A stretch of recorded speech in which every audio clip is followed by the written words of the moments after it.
Hello, good morning po sa ating lahat mga kaibigan. Mapagpalang araw at pagpalain po sana ang araw na ito para sa atin ng ating Panginoong Diyos na makapangyarihan sa lahat.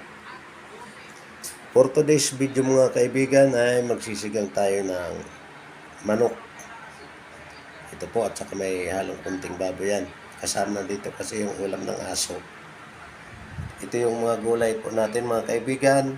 Talong, sitaw, okra, sili, at ito po yung ating sibuyas, kamatis, at yung sinigang mix natin. Ito po yung talong. Yan po mga kaibigan ang lulutuin ko ngayong araw para sa ulam, sa tanghalian at hapunan, kasama na yung mga aso. Sige po mga kaibigan, samahan niyo lang po ako sa aking pagluluto.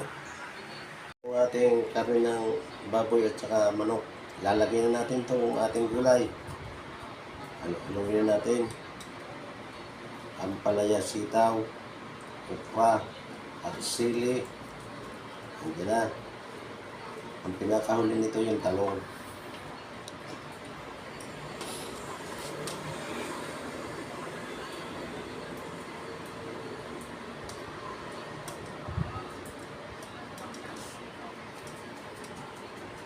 Okay. At nailagay na po mga kaibigan.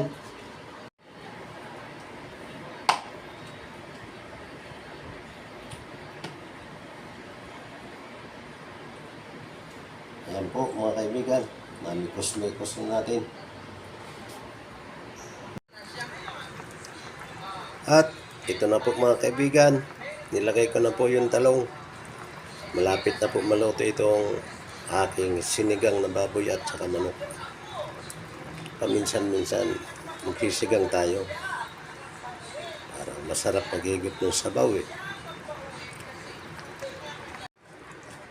Mga kaibigan, luto na po yung aking sinigang na baboy at manok.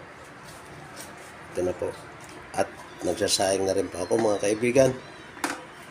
Yan po. Maraming salamat po sa lahat ng mga tumatangkilik sa aking mga ina-upload na video, mga subscribers, followers, viewers. Maraming salamat po sa inyo mga kaibigan. Thank you for watching. I love you all. Bye-bye.